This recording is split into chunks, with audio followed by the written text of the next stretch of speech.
Got a little dog here who's giving me the stare down because I gave him a toy. It's always good to be prepared with a toy, but you also have to then be prepared to do the playing part, of course. Sorry, buddy. Sorry. We live in a world where context is really important. Really important. Not just in church, but just everywhere. Context is really important. Sadly, I'm saying that primarily because we so often have a tendency to say and repeat and hear and do things that are taken out of context. It's so easy to find a soundbite or a little clip that backs up what we want it to say, what we want to say, rather than try to understand what's being said. It's so easy to do that. Today's very short little scripture passage is one of those. I didn't take that, by the way. I didn't take that out of context. It's the lectionary passage for today. But in order to really understand what it's all about, you need to read all of the Gospel of Matthew, actually, but the rest of chapter 18 would be helpful. But what we got is this little piece. If there's an example, too, by the way, of something taken out of context and used differently for our own purposes, there's a really fine example in this little passage of Scripture. When 2 or 3 are gathered together in your name. That's probably really familiar, especially to people who go to church. Especially people who go to church in the context of church attendance is declining. People don't always show up for meetings. We put on an event and not very many people came. It's okay because when 2 or 3 people are gathered together, God is there. It's okay. It's not okay, first of all. And secondly, it's not okay because that's not what this means. It's not about that. It's not about justifying, explaining, or excusing the fact that only a few people were there. It's not about that. Let me just remind you, by the way, that it doesn't matter whether there's 1, 2, 3, or a bajillion people there. God is still there. But this comes in a very, very specific context. It's not about every Sunday morning or every event or every meeting. It's about this very specific context in which Jesus tries to give some advice about how we might handle, I'm sorry, it's a dreaded word in church, but I'm going to say it, conflict in church. That's what it's about. It's about, first and foremost, remembering that when there is conflict, God is there. God isn't just there standing by as an observer watching. God is there in us, and Jesus invites us to remember that when we engage, I'm going to say the word again, in conflict. Actually, get used to it. I'm going to say the word conflict a few more times. The other thing that's really important about this story to remember is the context in which we hear. Actually, it's not even a story. It's Jesus saying something profound and providing some advice in the midst of stories. Immediately prior to this little passage, we've heard Jesus tell a very important story to us right now. And just before that is the moment in Matthew when children want to come to Jesus and the disciples stop them, and Jesus says, no, don't stop them, let them come. Don't put stumbling blocks in front of the littlest of all of us. And by littlest, by the way, I don't actually think Jesus just means children. I think those of us who may find ourselves feeling a little bit immature in faith, perhaps. Don't put things in their way.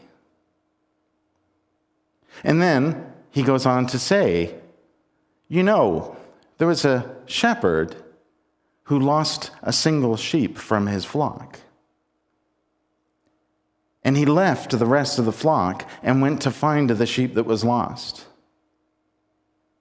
And didn't stop until he found that one sheep. If you're somebody who struggles to understand why it's important to say things like Black Lives Matter, this is the story for you. This is a reminder that even though Jesus loves everyone, Jesus will take a moment to love the people who are marginalized, the poor, the sick, that Jesus will find that moment, because in that moment, those people are important, the most important. There's no indication in this story, by the way, why that sheep is lost. That sheep could have wandered off, sure. That sheep could have been driven off by the other sheep because they weren't wanted or they were different. That sheep could have left because they didn't feel that they belonged. The point of the story isn't that the sheep left. The point of the story isn't even just that Jesus left.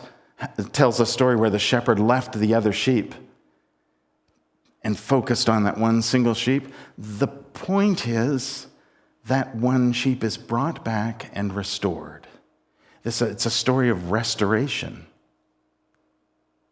That one, however they were lost, is restored to the community. Then Jesus says, if you have conflict with somebody, here's how you handle that.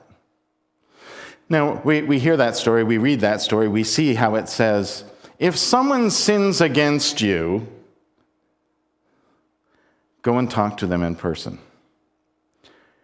And if you still don't fix them, you get 2 or 3 people to help you fix them. And then if that doesn't work, you get the whole community to fix them or else.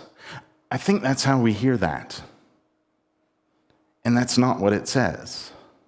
I don't think that's what Jesus means for us to hear. I think Jesus means for us to hear. Chewy is disagreeing with me, obviously, which is fine. He's entitled to do that.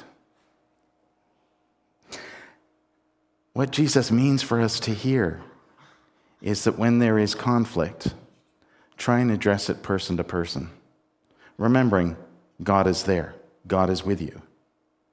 In fact, maybe a good way of saying this might be Jesus as you address this conflict.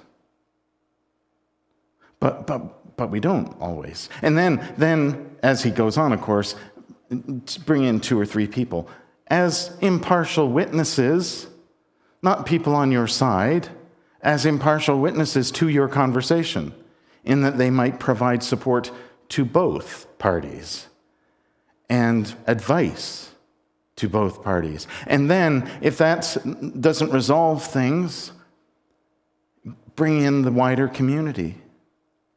But the point is always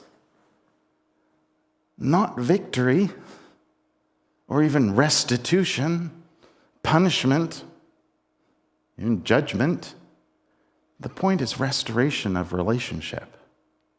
The point is reconciliation. That's the point of this process. We struggle with that. We do. Particularly in a society, in a world where we call people out for things now. It's not even just a question of standing up and saying this is wrong. No, you must do that, right? You see injustice, you must stand up for it. Absolutely. Absolutely. But the point of that must be restoration of relationship, reconciliation. The point can't be simply to call out somebody they're wrong and ensure that they're punished for it. There must be some way to return them. I was reading this week, Michael Chan writes a great blog, and he also does a podcast, and every now and then he interviews artists and things, and he talks about interviewing a spoken word artist named Joe Davis last year. And the way Davis talked about it was to say, we live in a world of call-out culture. You call somebody out for something that you perceive to be wrong. We even use that language. And he would rather invite them in, call them in. See, it's about restoration and reconciliation. And that's hard we struggle with that because it involves some things that are difficult for us. It involves listening to hear and understand, and to learn, not listening to respond. Right? The first thing we want to do is defend ourselves. Let go of that for just a second. Part of that is to blame. We're looking to see who's responsible for this. Except we don't really mean responsible. Who is it we're going to blame? Because blame's important. What happened to accountability? What happened to responsibility? Those are the things that lead to restoration and reconciliation. But we want to blame. We want to make sure that somebody gets saddled with that blame.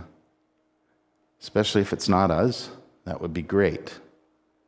These are the roadblocks. These are the stumbling blocks that Jesus talks about. The things that get in our way of what this passage is about, reconciliation. There are two in particular that are really important.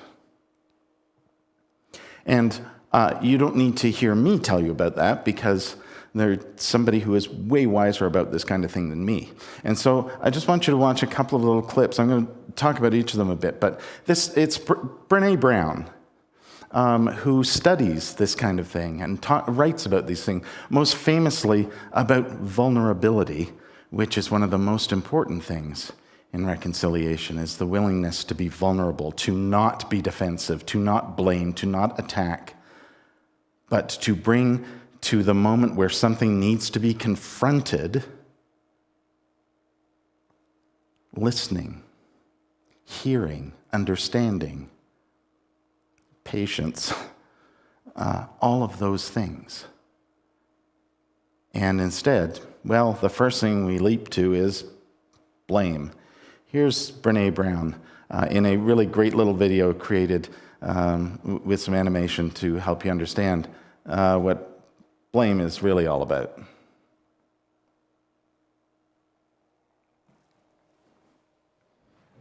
Oop.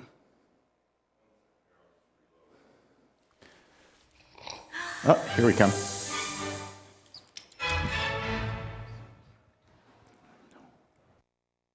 How many of you are blamers? How many of you, when something goes wrong, the first thing you want to know is whose fault it is? Hi, my name is Brene. I am a blamer. Let me just tell you this quick story. So this is a couple years ago when I first realized the magnitude to which I blame. I'm in my house. I have on white slacks and a pink sweater set, and I'm drinking a cup of coffee in my kitchen. It's a full cup of coffee. I drop it on the tile floor. It goes into a million pieces, splashes up all over me. And a millisecond after it hit the floor, right out of my mouth is this: "Damn you, Steve." Who is my husband? Because let me tell you how fast this works for me. So Steve plays water polo with a group of friends. And the night before, he went to go play water polo. And I said, hey, make sure you come back at 10, because I can never fall asleep until you're home. And he got back at 10:30. And so I went to bed a little bit later than I thought. Ergo, my second cup of coffee that I probably would not be having had he come home when we discussed. Therefore, and so the rest of that story is I'm cleaning up the kitchen. Steve calls, caller ID. I'm like, hey. He's like, hey, what's going on, babe? What's going on? So I'll tell you exactly what's going on. I'm cleaning up the coffee that spilled all, like dial tone. Because he knows. How many of you go to that place when something bad happens, the first thing you want to know is whose fault is it? I'd rather it be my fault than no one's fault. Because why? Why? Because it gives us some semblance of control. But here, if you enjoy blaming, this is where you should stick your fingers in your ear and do the na thing, because I'm getting ready to ruin it for you. Because here's what we know from the research.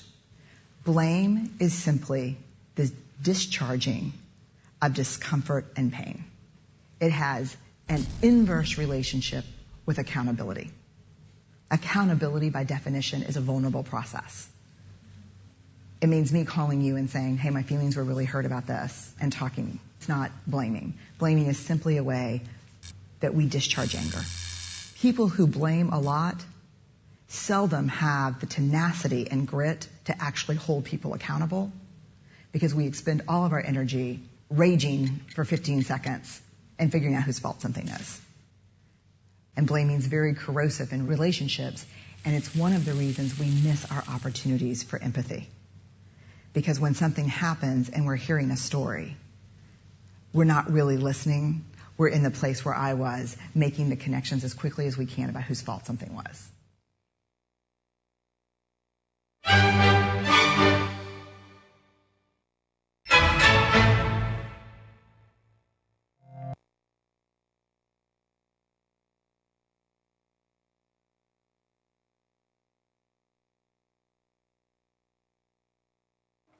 We leap to blame, and then we're not listening.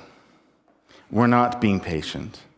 We're not actually looking for even resolution. We're looking for ways for our anger to be acted out. We're not looking for justice. We're not looking for what is right. We're looking to blame and punish because of how we feel about it. And that means we're not open to being Jesus in that moment. We're not open to saying, here's how I feel, talk to me about it. We're not able to listen. We're not able to hear. We're not able to have conversation that restores the relationship that's been broken. And it's hard work, because it requires something that Brene Brown just mentioned, and she's going to talk about in a second.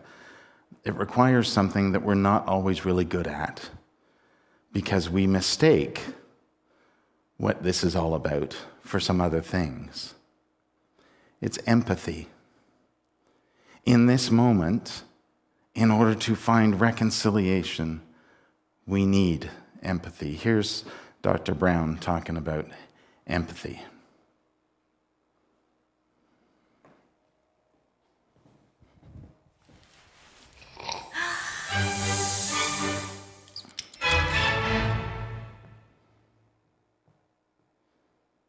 So what is empathy, and why is it very different than sympathy?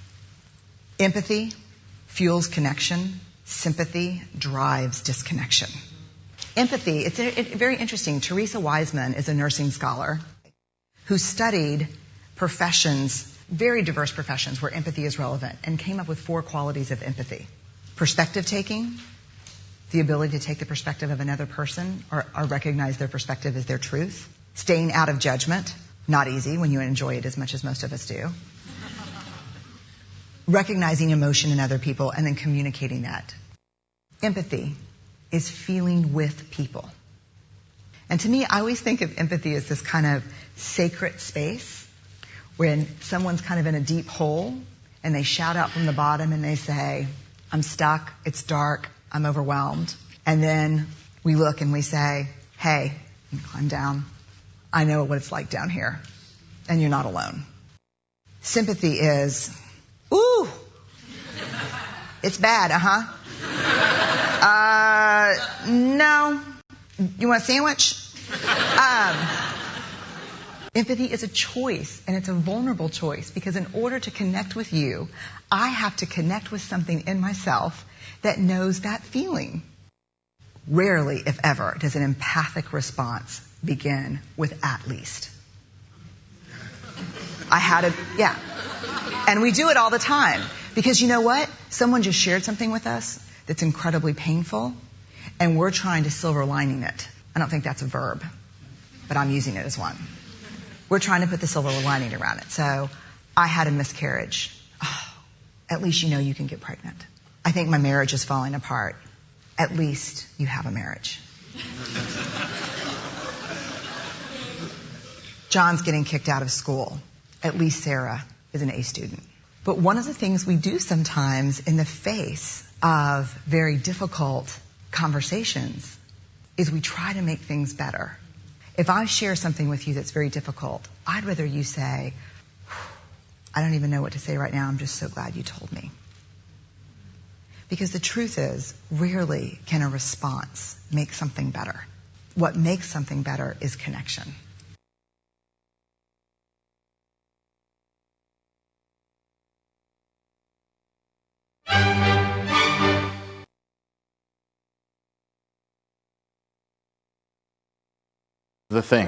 Here's the thing, right?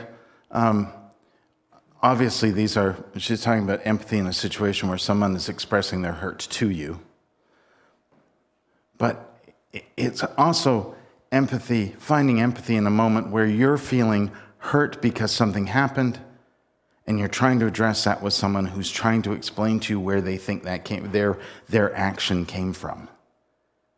It's not just one way, in other words. It's not one way, and it's not one shot, right? You don't just kind of give it one shot and go, oh, this isn't working, and walk away.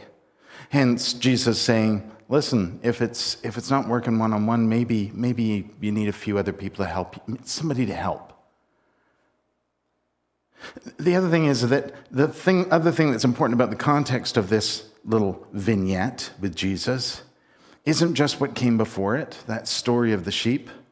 It's what comes after it. And what comes after it is one of the disciples saying, so how many times do I have to forgive? Like 7? And Jesus says, no, 70 times 7, like tons more.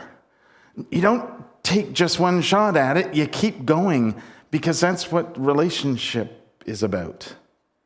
And it needs to be about that. You need to find a way back from the brokenness of that relationship. And reconciliation is hard work. It's hard work because it means putting down the defenses, the excuses, the things that you think ought to defend you, and being vulnerable. Vulnerable enough to hear someone else's story and find empathy with it. That's what this little process of Jesus is about. It's not about ensuring that somebody is appropriately punished for their actions. It's about rebuilding relationships. It's about restoring relationships that have been broken. It's about bringing people together, bringing people in, not sending them away. It's not trying to get people out of your little group. It's about remembering that we're part of a big, big family. And families struggle sometimes to maintain that relationship. It is 100% worth it. And if you think it's going to be always hard, yeah, it probably is, but that's the moment when you remember context is everything. And when 2 or 3 are gathered together, God is there.